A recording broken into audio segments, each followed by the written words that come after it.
दोस्तों अभी हाल ही में आपने गोविंदा के कई सारे वीडियोस देखे होंगे कि वो छोटे छोटे गांव में जाकर डांस कर रहे हैं। सोशल मीडिया पे जब ये सब वीडियोस वायरल हुई थी तो लोग हैरान हो गए थे। एक समय जो बॉलीवुड का सबसे बड़ा सुपरस्टार माना जाता था, आज उसकी ऐसी हालत हुई कैसे? क्या आपको पता है इसी गोविंदा ने एक बार 21 साल की उम्र में 75 मूवीज एक बार में साइन किए थे। अपनी करियर की शुरुआत करने के तुरंत ही बाद इन्हें अमिताभ बच्चन से कंपेयर किया जा रहा था। रातों ही रात ये सुपरस्टार बन गए थे। लेकिन आज गोविंदा का ऐसा हाल हुआ कैसे है? कभी वो अपने हाथ में गोली मार लेते हैं, कभी उनकी पत्नी से लड़ाई की उनकी न्यूज बाहर आ जाती है, उनको बॉलीवुड में कोई काम नहीं दे रहा है, उनका पॉलिटिकल करियर पूरा का पूरा खत्म हो चुका है। ये सब हुआ कैसे? आइए इस वीडियो में देखते हैं। इतने हवा में थे कि आपने हॉलीवुड की ऑफर मिली थी बड़ी फिल्म की हीरो बनने की, उसको भी ना कर अवतार। और मैं जिस टाइप का आदमी हूँ, ये 410 दिन तुम चाह रहे हो कि मैं आयुर्वेद, पतंजलि का चिकित्सा और क्या क्या करता रहता हूँ, और तुम ये कहा मुझे कलर करोगे पूरी बॉडी में मेरे।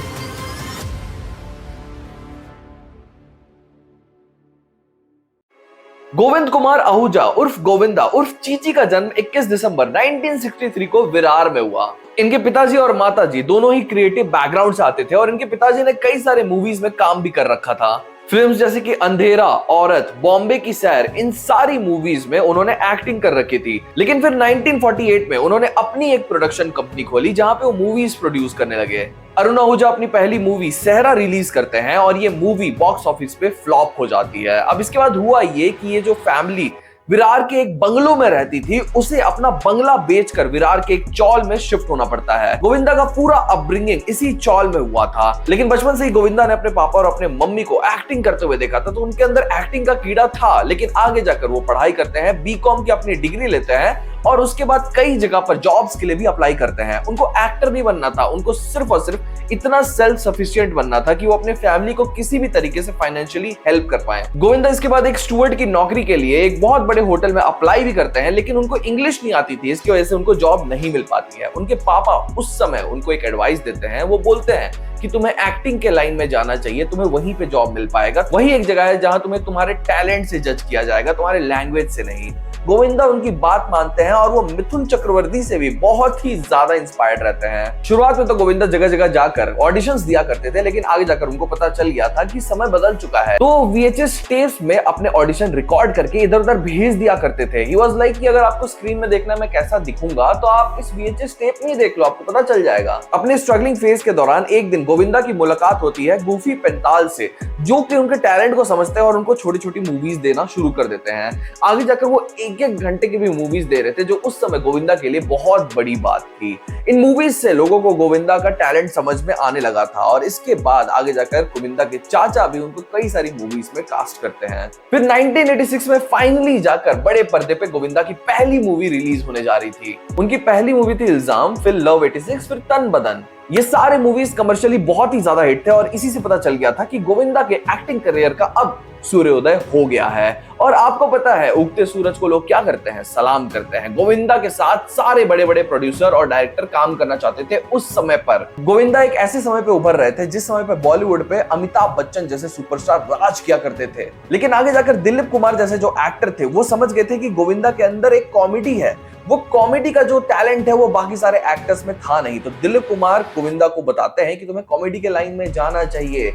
तभी आगे जाकर गोविंदा कई सारे कॉमेडी मूवीज करते हैं जो आइकॉनिक बन जाते हैं। लेकिन उस समय भी गोविंदा के बड़े बड़े सुपरस्टार से लड़ाइयां चली करती थी, जैसे कि अनिल कपूर भी उस समय बॉलीवुड में अपनी एक्टिंग करियर की शुरुआत कर रहे थे। शुरुआत से ही उन्हें भी अमिताभ बच्चन से सीधा कंपेयर कर दिया जा रहा था। लेकिन इन सब लोगों के बीच में गोविंदा एक ऐसे फूल थे जिसके साथ सब काम करना चाहते थे। ये गोविंदा के करियर का पीक था। ये वो समय था जब गोविंदा ने अपने पापा का जो बिजनेस फ्लॉप हो चुका था, उन्हें अपना बंगला बेचना पड़ा था, वो फिर से वो सारे घर को खरीदता है और वापस उनकी फैमिली एक बंगलो में सेटल हो जाती है। ये 21 साल का एक बच्चा था जिन्होंने 75 मूवीज एक बार में साइन करके रखी थी। और दिलीप कुमार वो एक्टर थे जिन्होंने एडवाइस दिया था गोविंदा को कि तुम्हें इतने सारी मूवीज एक बार में साइन नहीं करनी चाहिए, तुम सबको कमिटमेंट दे रहे हो, लेकिन ये कमिटमेंट फुलफिल कैसे करोगे?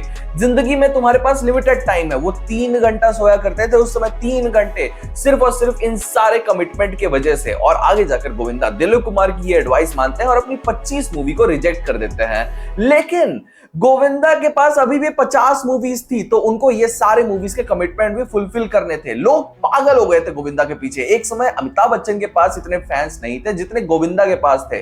गोविंदा कहीं भी खड़े हो जाते थे तो लाइन वहीं से शुरू होती थी। और गोविंदा का स्टारडम कुछ ऐसे लेवल पे पहुंच चुका था कि लोग उनको तीनों खान के बराबर कंपेयर करते थे, यानी कि 3 खान मिलाकर एक गोविंदा। और सलमान खान खुद बोल चुके हैं कि गोविंदा से अच्छी एक्टिंग पूरे बॉलीवुड में कोई नहीं करता था, और उनका ऑरा जो था दैट वाज अनमैच्ड। बट ये समय था 1990s का। जैसे ही 2000 का समय हिट करता है 21st सेंचुरी, वैसे ही मूवीज थोड़ी और डाइवर्स होने लगी थी। जैसे कि लीडिंग रोल में, यानी कि एक हीरो के साथ जो मूवीज बना करती थी कॉमेडी वाली, वो अब बनना बंद हो गई थी। अब फिर हेरा फेरी और गोलमाल जैसी मूवीज बन रही थी, जहां बहुत सारे कैरेक्टर्स थे, सारे फनी थे, और लोग इन सारे कैरेक्टर्स के फैन होते जा रहे थे। हीरो नंबर 1 से उनको जो पॉपुलैरिटी मिली थी वो बाकी सारे मूवीज में वो कन्वर्ट नहीं कर पाए थे, और गोविंदा का सूरज अब धीरे धीरे ढल रहा था। इन सब चीजों के बीच में उन्होंने डेविड धवन जैसा दोस्त भी पाया बॉलीवुड में, जिनके साथ उन्होंने 17 मूवीज की। लेकिन कहीं ना कहीं गोविंदा को अब रियलाइज होना शुरू हो गया था कि उनका एक्टिंग करियर बचा नहीं है। तभी जाकर वो डेविड धवन से फिर बात करते हैं, और डेविड धवन उनको 2 और मूवीज देती है, जिनमें से एक मूवी था पार्टनर। और आप सब में से बहुत सारे लोगों ने पार्टनर जरूर देखी होगी। Partner is Govindas finest movie, और लोगों को अब लगने लगा कि इस मूवी की वजह से गोविंदा का एक ऐसा कमबैक हो जाएगा जो कि उन्हें फिर से एक हीरो बना देगा।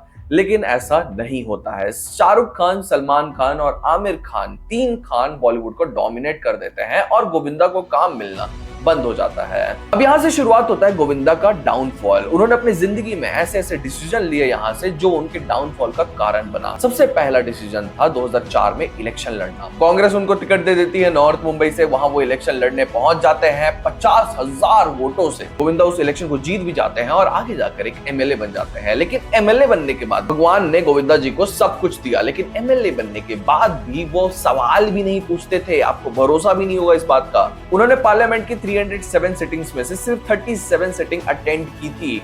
और गोविंदा कहीं ना कहीं एक पॉपुलर फेस जरूर थे, लेकिन एक अच्छे नेता बिल्कुल भी नहीं थे, और लोगों को ये बात धीरे धीरे समझ में आ गई थी। गोविंदा को अब बॉलीवुड में काम मिलना बंद सा हो गया था, क्योंकि गोविंदा साइड एक्टर वाले काम नहीं करते थे, कैरेक्टर वाले काम नहीं करते थे। वो सिर्फ और सिर्फ लीड हीरो का काम करना चाहते थे, जिसके वजह से डेविड धवन, जो कि उनके एक समय के बहुत अच्छे प्रिय मित्र हुआ करते थे, वो भी उनको काम देने से इनकार कर दे रहे थे। Govinda was not ready to settle for less, और यही आगे जाकर कहीं ना कहीं उनके करियर का अंत भी बन जाता है। देखिए, गोविंदा ने अपने करियर में कई सारे मिस्टेक्स किए, जिनमें से एक बहुत बड़ा मिस्टेक था सेट्स पर लेट पहुंचना। गोविंदा के सर पर पूरा का पूरा फेम चढ़ चुका था। एक तो फेम भी चढ़ गया था, दूसरा उनके पास टाइम भी नहीं हुआ करता था सारे मूवीज को अच्छे से कंप्लीट करने का। तो वो सेट में 3-3, 4-4 घंटे लेट पहुंचा करते थे। कई सारी रिपोर्ट्स की माने तो उन्होंने अमिताभ बच्चन जैसे बड़े एक्टर को भी सेट पे वेट करवाया है। रवीना टंडन, जो कि कई बार गोविंदा के साथ काम कर चुकी है, वो बताती है कि कैसे वो सेट पर 9-9 घंटे लेट आते थे। वो 9 बजे पहुंच जाती थी, वो अपना मेकअप करवा लेती थी, बाल करवा लेती थी, कॉस्ट्यूम करवा लेती थी, और फिर सो जाती थी, तब भी गोविंदा सेट पर नहीं पहुंचते थे। डेविड धवन बताते हैं कि गोविंदा कुछ ही समय के लिए सेट पर आया करते थे, लेकिन वो अपना काम पूरा खत्म करके ही उस सेट से जाते थे, और डायरेक्टर और प्रोड्यूसर्स को इस चीज से बिल्कुल भी फर्क नहीं पड़ता था अंटिल उनका काम हो जाता था। लेकिन आगे जाकर डायरेक्टर, प्रोड्यूसर्स और एक्टर्स को भी इस चीज से फर्क पड़ने लगा कि इतना लेट क्यों आ रहा है बंदा। इनके डाउनफॉल का एक और रीजन ये भी था कि गोविंदा बहुत ही ज्यादा सुपरस्टिशियस हो गए थे। वैसे तो गोविंदा शुरुआत से ही बहुत ज्यादा सुपरस्टिशियस थे। गोविंदा का पूरा नाम है गोविंद अरुण आहूजा, लेकिन गोविंदा ये मानते थे कि अगर वो अपना नाम गोविंदा रखेंगे तो वो बॉलीवुड में बहुत ही ज्यादा हिट करेंगे। उन्होंने हिट किया भी, लेकिन आगे जाकर उनके बिलीव्स थोड़े थोड़े वियर्ड होने लगे। जैसे कि एक सेट में एक तांत्रिक ने उन्हें बोल दिया था कि तुम इस सेट में एक मुर्गी को अपने पास रखो, और जब तक इस फिल्म की शूटिंग खत्म नहीं हो जाती मुर्गी अपने पास रखनी पड़ेगी।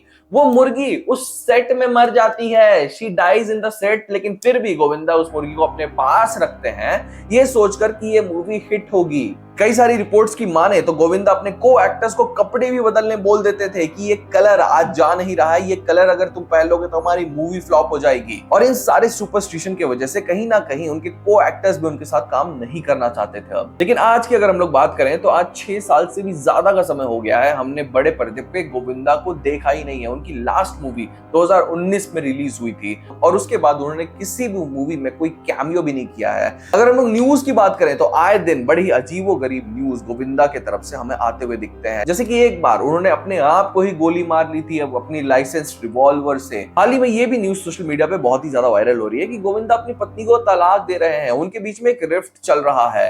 अब ये सब बातों में कितनी सच्चाई है ये तो सिर्फ गोविंदा ही बता सकते हैं, लेकिन आज आपने कई सारी वीडियोस देखी होगी जिसमें गोविंदा छोटे छोटे गांवों में जाकर भले ही हजारों लोग सामने खड़े हों वो डांस कर रहे हैं। अब लोग इसको दो तरीके से देख रहे हैं। एक तो गोविंदा एक बहुत बड़े एक्टर हैं जो किसी भी मंच को छोटा बड़ा नहीं समझते हैं, वो कहीं भी डांस कर रहे हैं, हमें उससे क्या फर्क पड़ना चाहिए। और दूसरे ऐसे लोग जो इसको उनके करियर का ऐसा डाउनफॉल देख रहे हैं, जो बड़े पर्दे पे लीड रोल एक समय करना चाहता था और वो साइड कैरेक्टर का रोल भी नहीं लेता था, उसे आज स्टेज पर नाचना पड़ रहा है।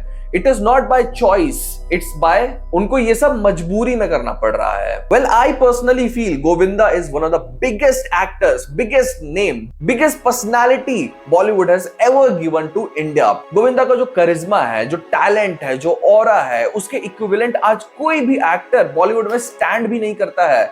आज अगर गोविंदा जैसा कोई एक्टर बॉलीवुड में होता तो वो पूरे दुनिया में राज करता।